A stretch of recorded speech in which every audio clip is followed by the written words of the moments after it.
E Agripa disse a Festo: bem podia soltar-se este homem se não houvera apelado para César.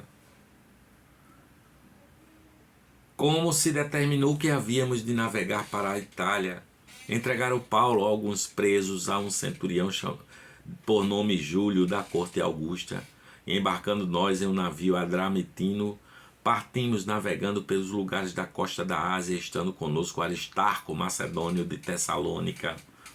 E chegamos no dia seguinte a Sidom, e Júlio, tratando Paulo humanamente, lhe permitiu ir ver os amigos para que cuidassem dele. E partindo dali fomos navegando abaixo de Chipre, porque os ventos eram contrários. E tendo atravessado o mar ao longo da Cilícia e Panfilha, chegamos a Mirra, na Lícia. E achando ali o centurião, um navio de Alexandria, que navegava para a Itália, nos fez embarcar nele. E como por muitos dias navegássemos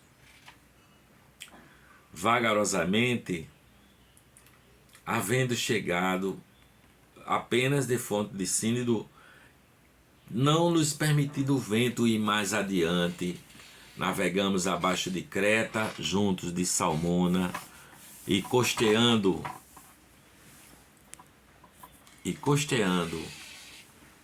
dificilmente, chegamos a um lugar chamado Bom Portos, perto do qual estava a cidade de Lazéia. Passado muito tempo e sendo já perigosa a navegação, pois também o jejum já tinha passado, Paulo os admoestava, dizendo: varões, vejo que a navegação há de ser incômoda e com muito dano, não só para o navio e a carga, mas também para a vossa vida. Mas o centurião cria mais no piloto e no mestre do que no que dizia Paulo. E como aquele porto não era cômodo para invernar, os mais deles foram de parecer que se partisse dali para ver se podia chegar a Fenice, que é um porto de Creta, que olha para a banda do vento da África e do Coro, e invernar ali.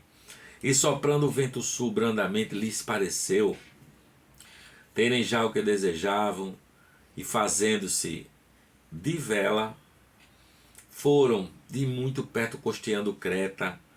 Mas não muito depois, deu nela um pé de vento chamado Euroaquilão, e sendo o navio arrebatado e não podendo navegar contra o vento, dando de mão a tudo nos deixamos e era à toa, e correndo abaixo de uma pequena ilha chamada Cauda, apenas podemos ganhar o batel, e levado este para cima, usaram de todos os meios, cingindo o navio e temendo darem à costa de Nasirte.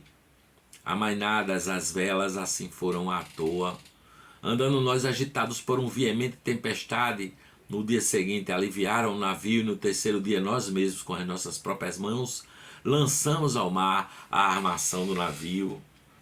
E não aparecendo, havia já muitos dias, nem sol nem estrela, caindo sobre nós uma não pequena tempestade, fugiu-nos de toda a esperança de nos salvarmos, havendo já muito que se não comia. Então Paulo, pondo-se em pé no meio deles, disse: fora na verdade razoável, ó varões, ter-me ouvido a mim, e não partir de Creta, e assim evitariam este incômodo e esta perdição. Mas agora vos admoesto a que tenhais bom ânimo, porque não se perderá a vida de nenhum de vós, mas somente o navio.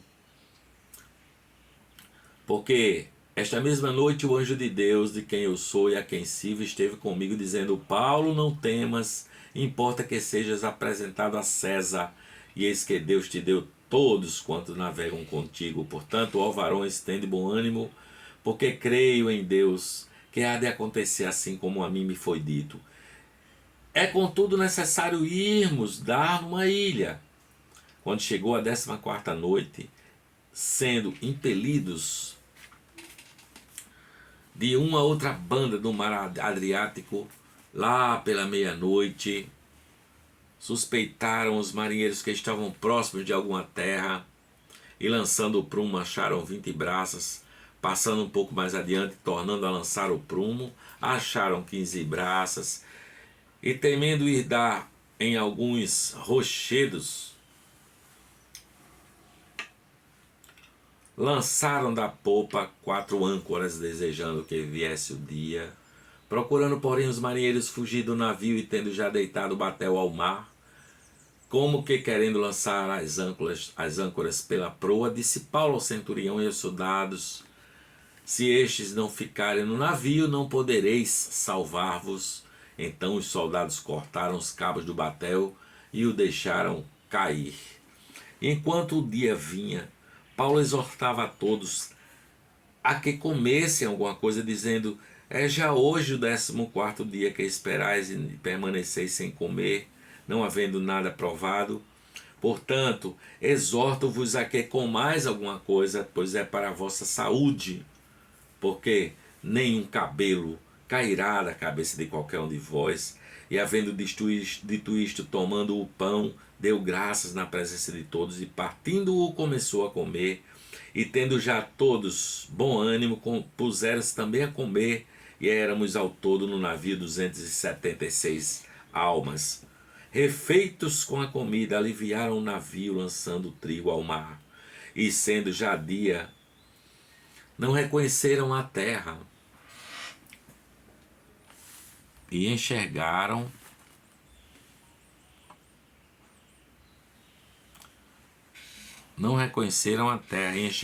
porém, uma enseada que tinha praia, e consultaram-se sobre se deveriam encalhar nela o navio. Levantando as âncoras, deixaram ir ao mar, largando também as amarras do leme, e alçando a vela maior ao mar, dirigiram-se para a praia. Dando, porém, no lugar de 2 mares, encalharam ali o navio, e fixa a proa ficou imóvel, mas a popa abria-se com a força das ondas. Então a ideia dos soldados foi que matassem os presos para que nenhum fugisse escapando a nado. Mas o centurião, querendo salvar a Paulo, lhes estrovou este intento e mandou que os que pudessem nadar se lançassem primeiro ao mar e se salvassem em terra. E os demais, uns em tábuas, outros em coisas do navio. Assim aconteceu que todos chegaram à terra a salvo. Havendo escapado então, souberam que a ilha se chamava Malta. E os bárbaros usaram conosco de não pouca humanidade, porque, acendendo uma grande fogueira, nos recolheram a todos por causa da chuva que caía, por causa do frio. E havendo Paulo ajuntado uma quantidade de vides, e pondo-as no fogo, uma víbora, fugindo do calor, lhe acometeu a mão. E os bárbaros, vendo-lhe a víbora pendurada na mão, diziam uns aos outros: certamente este homem é homicida, visto como, escapando do mar, a justiça não o deixa viver. Mas, sacudindo ele a víbora no fogo, não padeceu nenhum mal, e eles esperavam que viesse a inchar ou a cair morto de repente. Mas tendo esperado já muito e vendo que nenhum incômodo lhe sobrevinha, mudando de parecer, diziam que era um deus. E ali, próximo daquele mesmo lugar, haviam as herdades que pertenciam ao principal da ilha, por nome Públio, o qual nos recebeu e hospedou benignamente por 3 dias. E aconteceu estar de cama, enfermo de febres e desinteria o pai de Públio, que Paulo foi ver, e havendo orado, pôs as mãos sobre ele e o curou. Feito, pois, isto, vieram também ter com ele os demais que na ilha tinham enfermidades e sararam, os quais nos distinguiram também com muitas honras, e havendo de navegar, nos proveram das coisas necessárias. 3 meses depois partimos no navio de Alexandria, que invernara na ilha, o qual tinha por insígnia Castor e Pólux.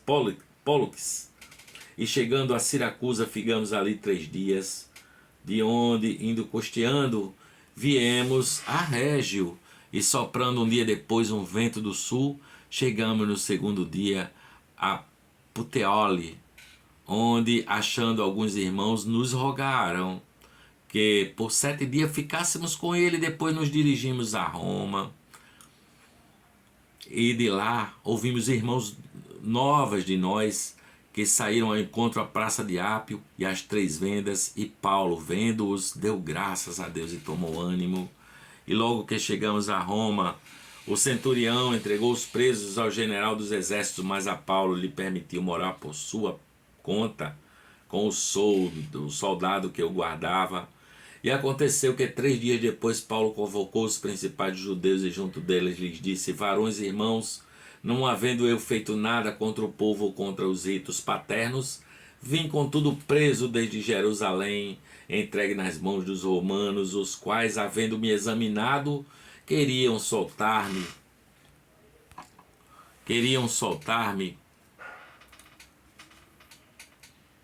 por não haver em mim crime algum de morte. Mas opondo-se os judeus, foi-me forçoso apelar para César, não tendo contudo do que me acusar a minha nação. Por esta causa vos chamei, para vos ver e falar, porque pela esperança de Israel estou com esta cadeia. Então eles lhe disseram: nós não recebemos acerca de ti cartas algumas da Judéia, nem veio aqui algum dos irmãos que nos anunciasse, ou disseste de ti mal algum. No entanto, bem quiséramos ouvir de ti o que sentes, porque quanto a esta seita, notório nos é que em toda parte se fala contra ela. E havendo-lhes eles assinalado um dia, muitos foram ter com eles à pousada, os quais declarara com bom testemunho o reino de Deus e procurava persuadi-los à fé de Jesus, tanto pela lei de Moisés como pelos profetas, desde pela manhã até a tarde. E alguns criam no que se dizia, mas outros não criam. E como ficaram entre si discordes, se despediram, dizendo: Paulo, esta palavra bem falou o Espírito Santo a vossos pais pelo profeta Isaías, dizendo: vai a este povo e dize: de ouvido ouvireis, e de maneira nenhuma entendereis, e vendo, vereis, e de maneira nenhuma percebereis, porquanto o coração deste povo está endurecido, e com os ouvidos ouviram pesadamente e fecharam os olhos, para que nunca com os olhos vejam, nem com os ouvidos ouçam, nem do coração entendam e se convertam, e eu os cure. Seja-vos, pois, notório que esta salvação de Deus é enviada aos gentios, e eles a ouvirão. E havendo ele dito isto, partiram os judeus, tendo entre si grande contenda. E Paulo ficou 2 anos inteiros na sua própria habitação que alugara, e recebia todos quanto vinham vê-los, pregando o reino de Deus e ensinando com toda a liberdade as coisas pertencentes ao Senhor Jesus Cristo, sem impedimento algum. Palavra do Evangelho, palavra da salvação para mim e para você, para o nosso bem e para a glória de Jesus de Nazaré. Eu por aqui digo amém.